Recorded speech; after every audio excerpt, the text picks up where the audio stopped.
When the entire family gathered to help the daughter they believed had failed, no one could have predicted that within mere minutes their entire world would be turned upside down.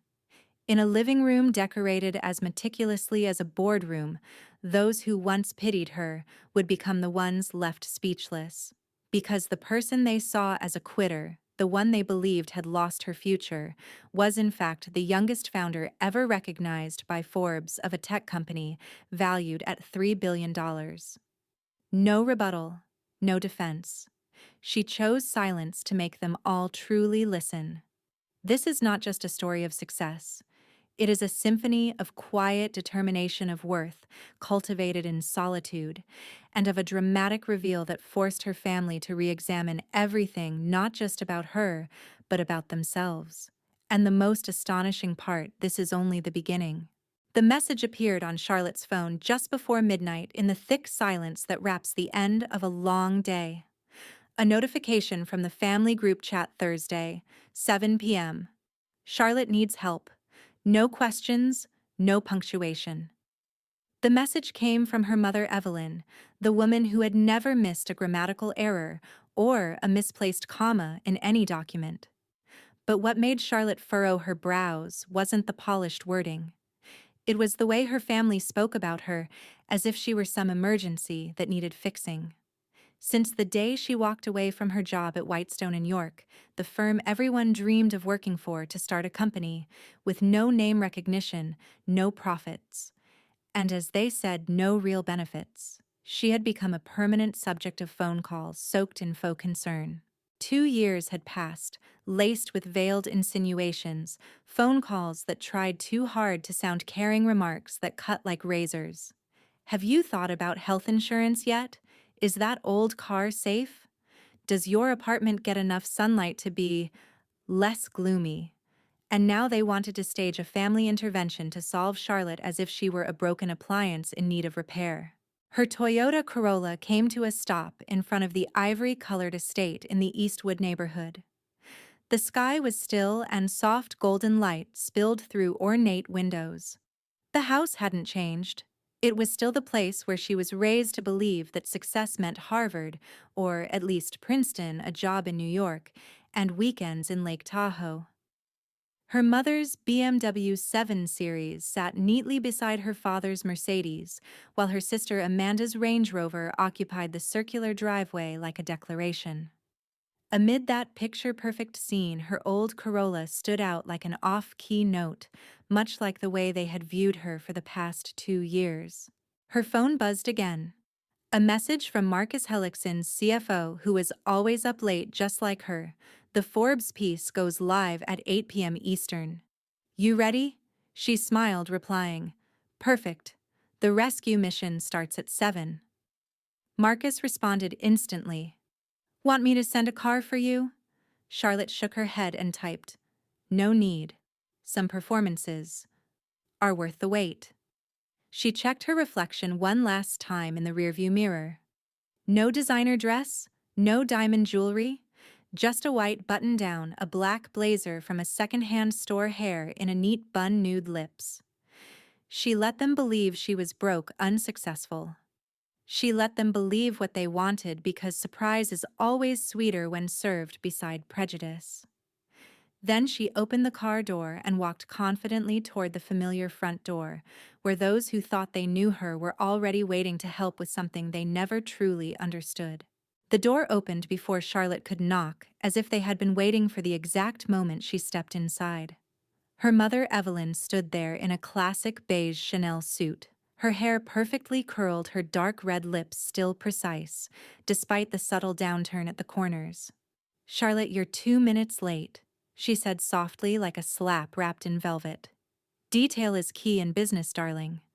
Something you should remember if you still intend to be an entrepreneur.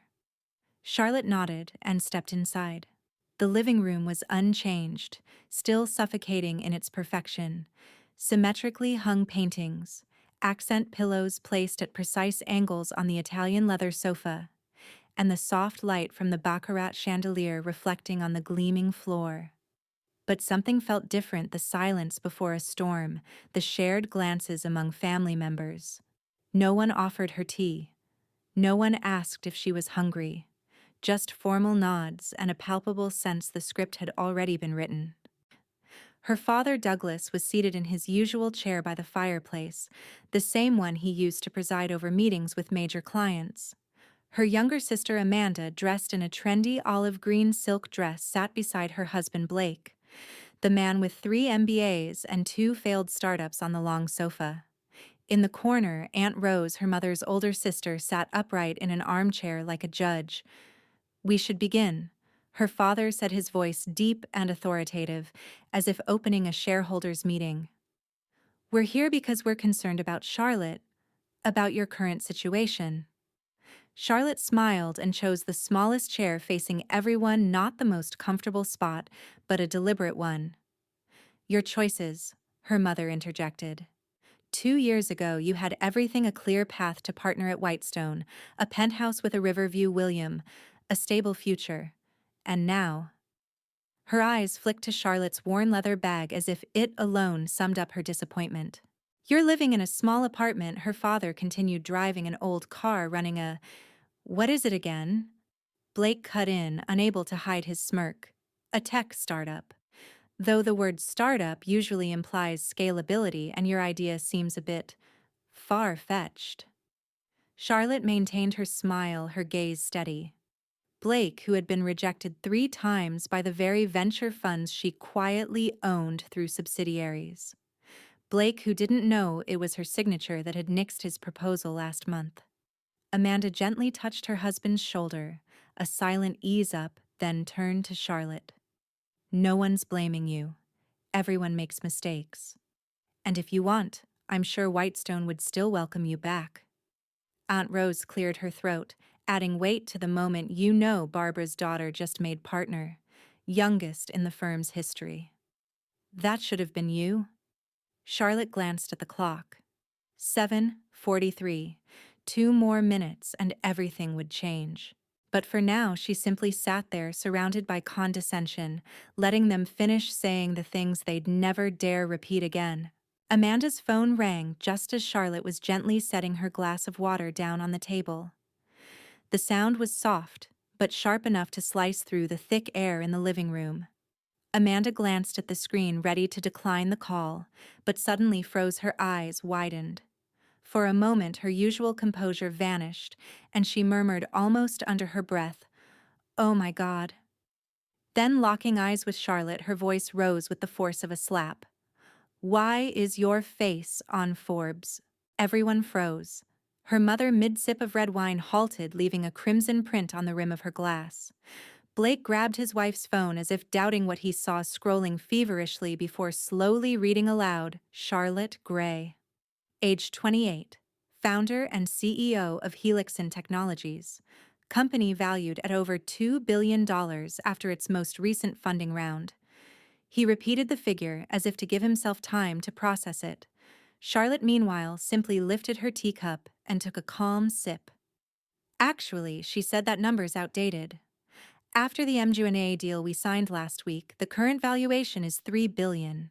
The room fell into complete silence.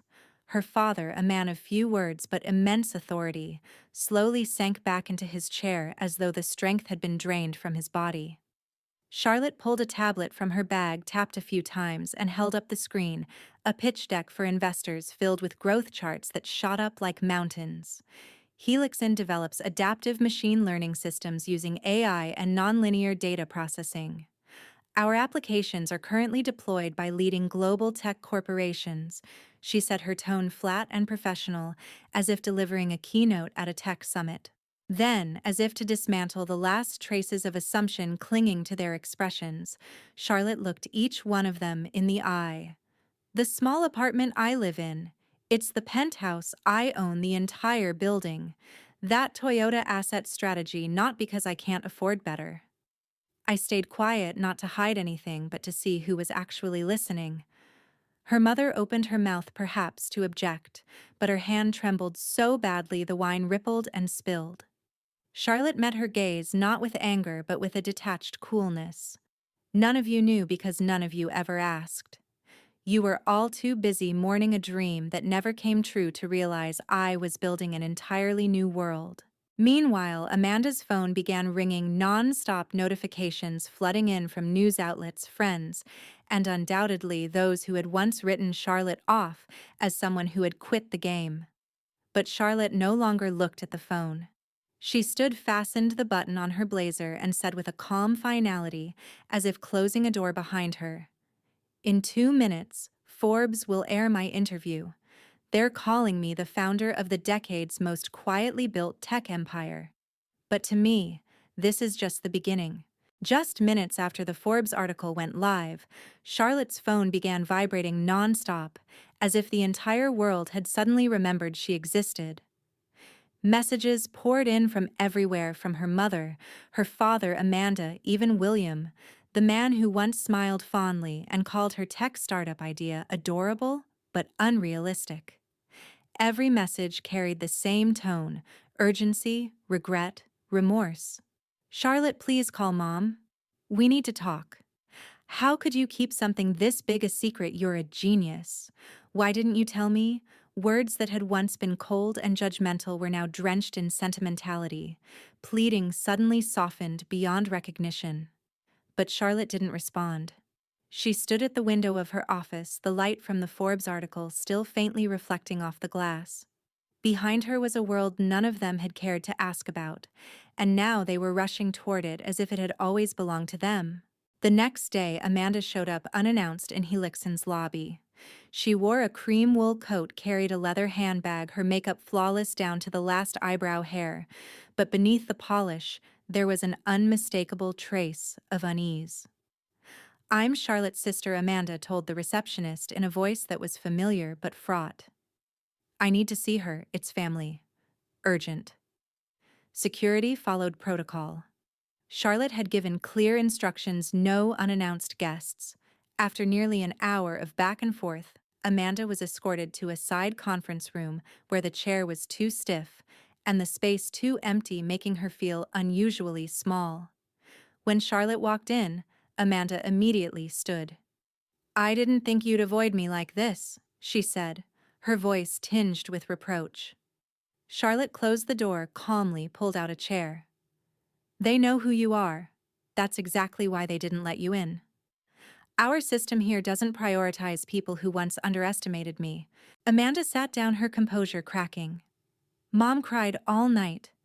Dad didn't go into the office. They feel betrayed." Charlotte raised an eyebrow. "Betrayed? Because I succeeded without their permission?" Amanda sighed, unable to deny it. "We're family, Charlotte. Why didn't you tell anyone? Why did you go so far on your own without saying a word?" It was a question that should have been asked 2 years ago, when Charlotte walked out with an idea in her head and a fragile belief in herself. She looked at Amanda like one might look at a statue that had finally begun to crack. "Do you remember how many times you called me a failure? How many dinners were filled with stories of Blake's accomplishments while I was glossed over like some failed experiment?"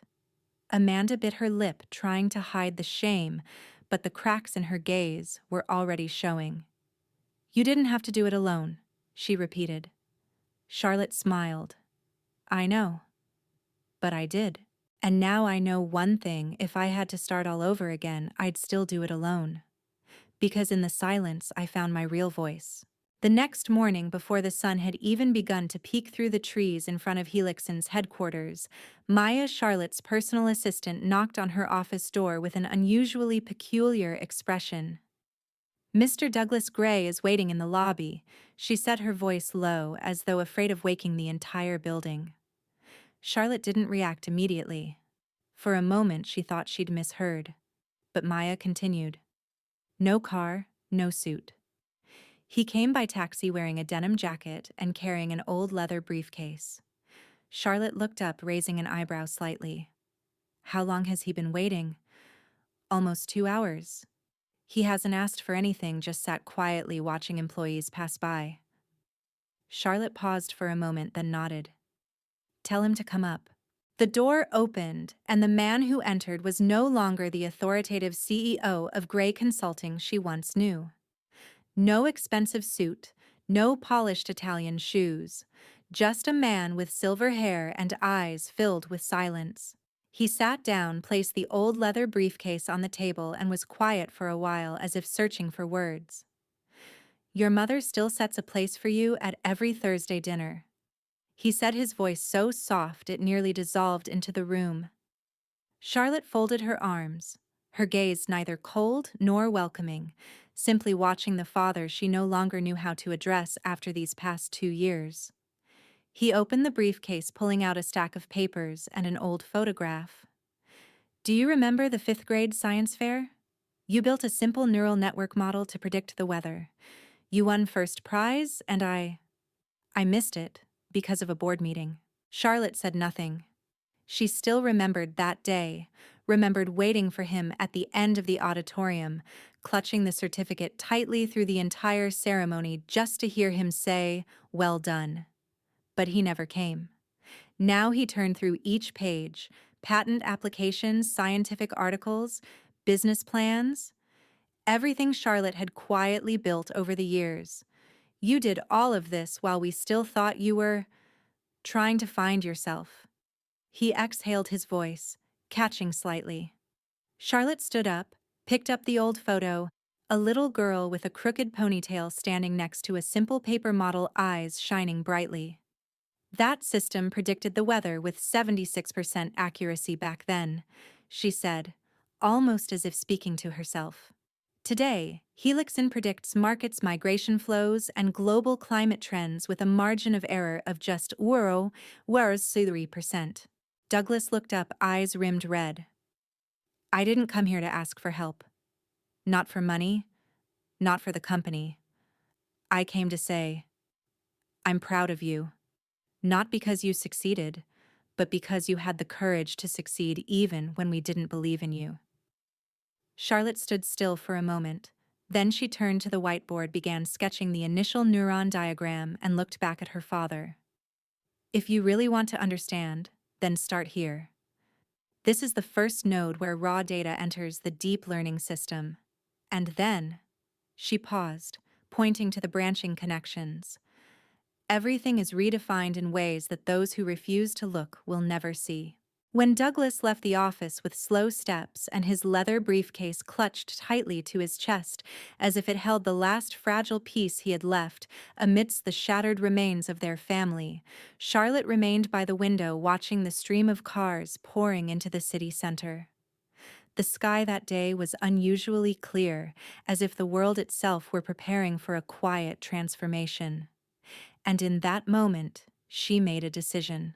For the first time since she walked away from their last family dinner to begin her quiet journey, she would invite them back, not to apologize or reconcile, but to bear witness. She would let them see the world they had once rejected, once called delusional, once dismissed as failure. But this time no one would enter as family of. No one would be allowed to hide behind her shadow to prove something to the world. They would attend as individuals, no fanfare, no theatrics, no performance. Maya immediately began organizing the event.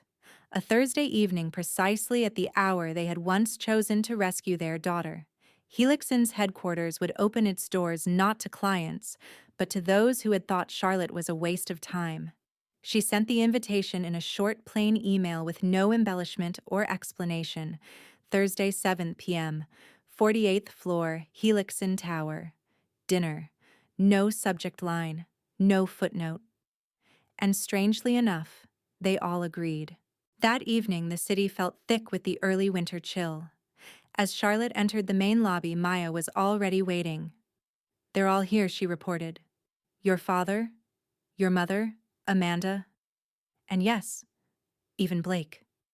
Charlotte nodded slightly, asking no further questions. When she stepped out of the elevator onto the 48th floor, every gaze turned to her. But there was no pity in their eyes, no scrutiny, no awkward glances like before. Only silence, the kind of silence held by people standing inside a world they once believed the youngest daughter of the family could never belong to. The main boardroom had been transformed into a simple dining space, warm lighting a long walnut table and a large screen behind them, quietly looping videos of Helixin's active projects from AI models in education to refugee flow forecasts and real-time climate monitoring. Charlotte didn't speak right away. She let the visuals speak for themselves. Dinner was eaten in silence, broken only by the soft clink of utensils against porcelain. When dessert was served an apple tart she had personally chosen, knowing it was a flavor her mother once loved, she rose from her seat. "Thank you for coming," she said, her voice calm and clear. "I didn't invite you here for validation or to rehash the past. I invited you because I want us, if we can still be called a family, to begin again, not with dinners filled with judgment, but with reality." She looked directly at Amanda. "No one brings anyone. No plus ones. No leaning on my name. No invoking me to raise funds, negotiate, or assert personal worth." Then she turned to her mother, who was holding her wine glass with both hands as if gripping something delicate. "This time, no one speaks for me except me." And finally, she looked at her father, the man who had shown up first, bringing not his reputation, but a quiet confession. "If you want to know what I've done, who I've become, this is it. This is the world I've built. And you're welcome to it, but only on one condition: leave your old pride at the door." After that dinner, when everyone had left the Helixin building in a silence more profound than any justification, Charlotte remained alone in her office, where the soft light glowed over lines of code still flickering on the screen. She opened a drawer and quietly took out an old photo frame, a faded picture of her at 11 years old, hair tied off to one side, wearing a plaid dress, standing beside a neural network model she had built herself out of cardboard plastic straws and a few discarded chips from the school science club. In the photo, Charlotte wasn't smiling. She was staring straight into the camera with the determined eyes of a child who didn't need validation, only someone willing to listen. She placed the photo frame on the bookshelf behind her desk, next to the latest article from Tech Vision Weekly. Charlotte Gray, the silent CEO of the century who is reshaping machine learning by making the world believe she didn't exist. The top comment pinned beneath the article was from a senior engineer at a major tech conglomerate. "I used to think Helixin was a myth, now I just want to learn from her." Charlotte smiled, not because of the praise, but because she knew that had never been the goal. The goal was always to create something worthy of existence, whether or not anyone ever saw it. She stepped out of her office, walking down the hallway toward the east-facing balcony, where the city lights shimmered like a web of living signals. Below, millions of people moved, working, loving, failing, beginning again. And amid it all, her technology was operating quietly, without announcements, silently supporting critical decisions. No one noticed, but everything had changed. She was no longer the girl in the old H&M blazer being dismissed at the family dinner table, no longer. The name whispered with condescension at reunions. She had become an ecosystem, a platform, a force that made an entire industry recalibrate its rhythm to keep up. And if anything made her feel whole in that moment, it wasn't the billion-dollar contracts or the belated apologies.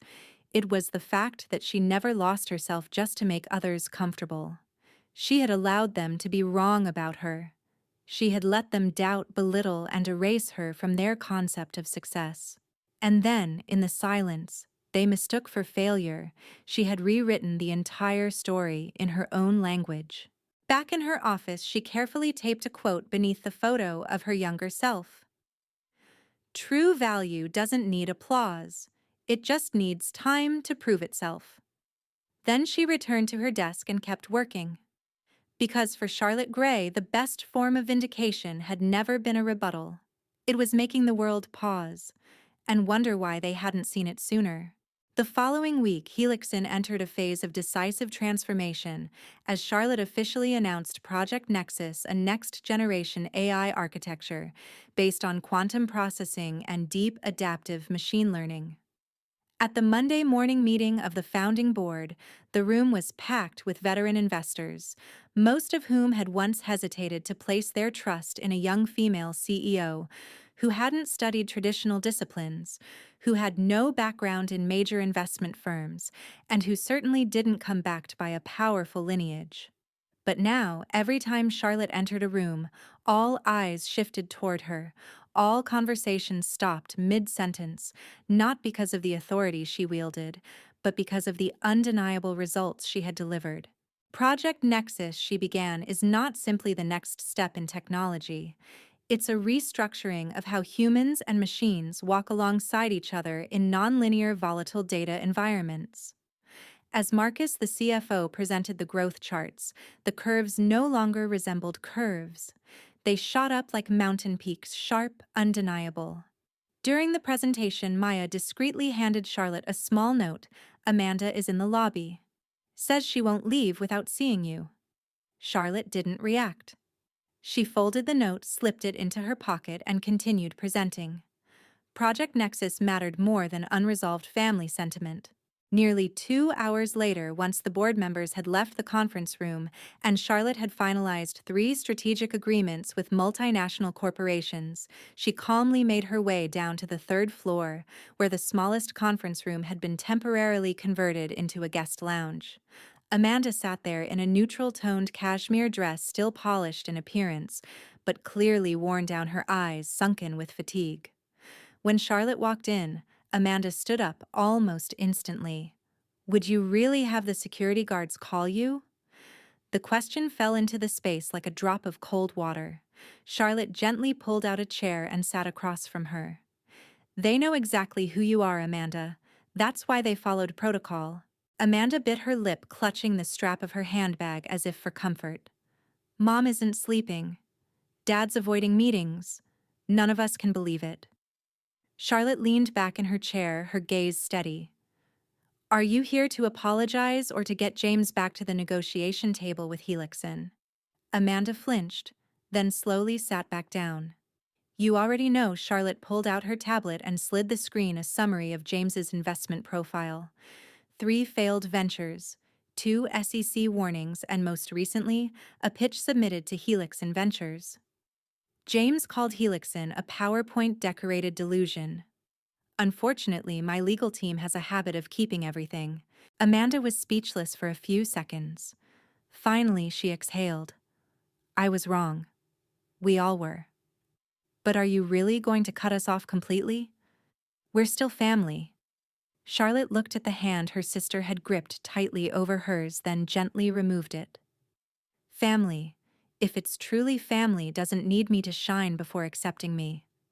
Doesn't wait for a Forbes article to believe I have value." Then she stood up, her hand already reaching for the elevator button. "I don't need your apology. I just need you to understand one thing. From now on, I no longer belong to dinners filled with judgment.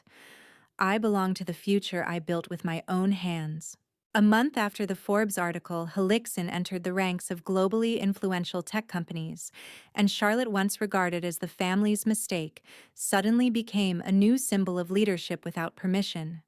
Her latest interview on CNBC spread like wildfire, especially one concise response that read like a manifesto. "Success doesn't need approval. It needs vision and persistence." Just below that quote, Maya, her assistant, carefully framed it and hung it beside a row of older headlines. "Charlotte Gray, the silent giant of AI. From rejection to revolution. When the underdog writes the future." On a Wednesday morning, as Charlotte was reviewing materials for a meeting with the Minister of Economy on national data strategy, Maya knocked, this time with an uncharacteristically hesitant look. "Mr. Douglas Gray is in the lobby," she said. "No Mercedes, no bodyguards. Same old denim jacket. He's carrying a small wooden box." Charlotte didn't look up. "Did security ask him?" Maya nodded. "He said he'll wait all day if he has to." Charlotte sighed, closed her laptop, and said, "Send him up." Douglas entered, still as understated as the last visit, but this time, instead of a leather briefcase, he held a small dark wooden box. something that looked like it had been kept for a long time. He set it on the table and opened it. Inside were newspaper clippings, old photos, a handwritten letter Charlotte had written at 15 about her first AI model, and the roadmap of the startup she'd once presented during a family birthday gathering that had been ignored. "Your mother's learning basic coding now," he said softly. "Not to become a programmer, just to understand what you've been talking about." Amanda's posted on LinkedIn calling herself sister of the Helixon founder. And James? He paused, his eyes tired. Suffered major losses from a foolish investment. "You don't need to worry. I bought the debt through a holding firm. Not to help him, to make sure he doesn't drag your name down again." Charlotte remained silent.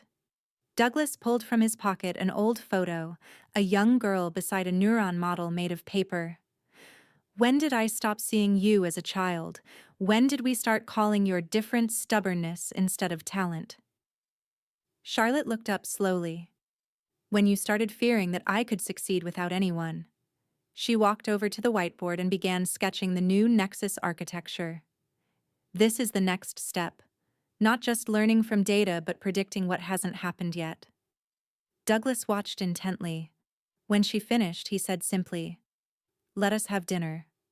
Not at the old house. Here, in the space you created." Charlotte didn't nod, nor did she refuse. She only said Thursday evening. But this time, there's no empty chair to hide absence behind silence. As he left, Maya asked, still keeping the no plus one rule. Charlotte gave a faint smile. "Always. Success is what I built alone. And now, if anyone wants to step into that world, they have to earn their place on their own 2 feet."